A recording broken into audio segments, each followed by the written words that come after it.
بسم اللہ الرحمن الرحیم۔ السلام علیکم۔ میری شادی غیر ذات میں ہوئی تھی، وہ لوگ پٹھان تھے۔ میرا شوہر ہر روز اپنے باپ کو دیکھ کر آنکھ مارتا اور کمرے میں آ کر پہلے چارپائی کے ایک پائے پر اچھے سے تیل لگاتا جس کی بدبو برداشت سے باہر ہوتی اور مجھے پیر دبانے کا کہتا۔ سسر کے کمرے میں بھیج دیتا۔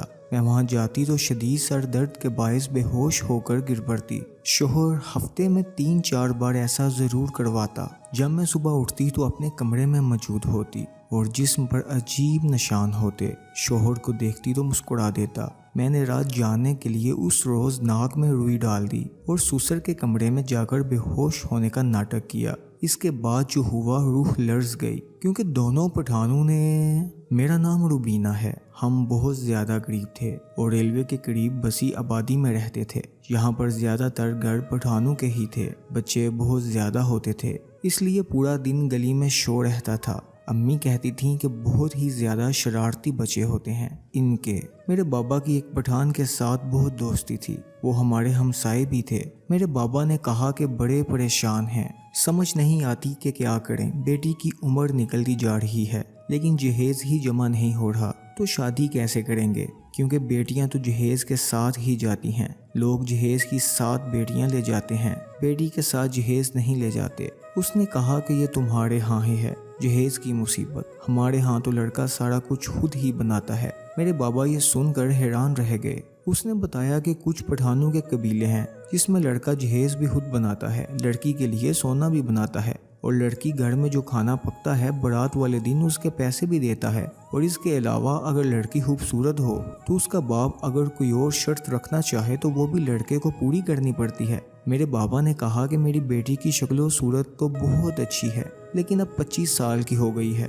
شادی ہوتے ہوتے بھی 2-3 سال لگ جاتے ہیں۔ اگر 26-27 کی ہو گئی تو لوگ کہیں گے کہ بوڑھی بچی کر کے شادی کی ہے۔ بابا کو اس کے دوست نے کہا کہ تم پٹھانوں میں شادی کیوں نہیں کرتے، لیکن بابا نے کہا کہ ہم لوگ تو پنجابی ہیں، پٹھانوں میں رشتہ کیسے کریں گے۔ انہوں نے کہا کہ آج کل کوئی فرق نہیں پڑتا، پٹھان بھی رشتہ لیتے ہیں۔ میں اپنے دوست سے بات کر لیتا ہوں، اس کا ایک جوان بیٹا ہے، بہت ہی زیادہ نیک ہے، اس کے ساتھ وہ اپنی بیٹی کی شادی کر لو، جہیز اور سونا بھی وہ خود ہی بنا دیں گے، تمہارا کوئی خرچہ ہی نہیں ہوگا۔ میرے بابا کو یہ بات بہت اچھی لگی، لیکن جب انہوں نے یہ بات امی سے کی تو امی نے کہا کہ ہماری بیٹی اس ماحول میں کیسے رہے گی۔ ابا نے کہا کہ آج کل سب کا ماحول ایک جیسا ہی ہے، ہر گھر میں کمپیوٹر ہے، فون ہے، اب کیا وہ زمانے رہ گئے؟ کون سا وہ لوگ پہاڑ پر رہتے ہیں، اچھا بلا گھر ہے ان کا، اور زیادہ سے زیادہ کیا پردہ کروائیں گے، وہ تو یہ ہمارے ہاں بھی کرتی ہے اور پردہ کرنا اچھی بات ہے۔ امی ابو ایک بات پر مطمئن ہو گئے کیونکہ اس میں کوئی خرچہ بھی نہیں ہو رہا تھا، اور لڑکے کی تصویر دکھائی تو وہ بھی بہت زیادہ خوبصورت تھا۔ لڑکے کی ماں بھی زندہ نہیں تھی، صرف اس کا ایک باپ تھا۔ ان لوگوں کو شادی کی جلدی تھی کیونکہ گھر میں کوئی عورت نہیں تھی، اس لیے انہوں نے کہا کہ شادی 1 ماہ میں ہو جائے تو اچھا ہے۔ ان لوگوں نے کہا کہ آپ لسٹ بنا دیں جو آپ کو سامان چاہیے، آپ لسٹ کے اندر جو لکھ دیں گے ہم لڑکی کے لیے وہ ساری چیزیں لیں گے۔ ہم لوگ تو خوشی سے نہال ہو گئے۔ یہ صحیح تھا کہ ہم لوگ پہلے خود سوچ رہے تھے کہ لسٹ بڑھ کے چیزیں بنانی پڑیں گی، لیکن اب تو ہم لسٹ بنا رہے تھے۔ میرے ابا نے لسٹ میں ٹی وی، فریج، بیڈ، صوفے، سنگار، میز، سوکش، فرنیچر، مشین، برتن سب کچھ لکھ دیا۔ ان لوگوں کو کوئی مسئلہ نہیں تھا۔ اس کے علاوہ انہوں نے کہا کہ ہم 7 تولے سونا پہنا سکتے ہیں، اس سے زیادہ نہیں۔ ہم لوگ تو خوش ہو گئے، ہمیں تو لگا تھا کہ وہ 1 تولہ بھی پہنائیں تو بڑی بات ہے، وہ تو 7 تولے سونا پہنا رہے تھے۔ اور انہوں نے کھانے کے پیسے جس کو ولیمہ کہہ رہے تھے میرے باپ کو 1.5 لاکھ روپیہ بھی دیا۔ اس کے علاوہ انہوں نے کہا کہ کوئی آپ کی شرط ہے تو ہم نے کہا کہ بیٹی کو خوش رکھیں، ہماری اور شرط نہیں ہے۔ پر میں تھوڑی ڈری ہوئی تھی کیونکہ ہم سب یہی سوچتے ہیں کہ پٹھان زیادہ سخت ہوتے ہیں، ان کے اصول اور روایتیں ہوتی ہیں، ان کے گھر میں بہت زیادہ تنگ ماحول ہوتا ہے، وہ پردہ کرواتے ہیں، کہیں آنے جانے نہیں دیتے۔ لیکن دوسری طرف یہ بھی سوچتے ہیں کہ پٹھان زیادہ خوبصورت ہوتے ہیں، بہادر ہوتے ہیں اور عورتوں کا خیال رکھتے ہیں۔ میرے دماغ میں عجیب و غریب قسم کے خیالات آ رہے تھے۔ میں نہیں جاننا چاہتی تھی اتنا دور، اور میں صرف یہی سوچ رہی تھی کہ میں نے اتنا دور نہیں جانا ہے۔ لیکن امی نے سمجھایا، امی نے کہا کہ بیٹی چاہے 7 والے گھر میں چلی جائے، ماں باپ کے لیے تو پڑھائی ہو جاتی ہے،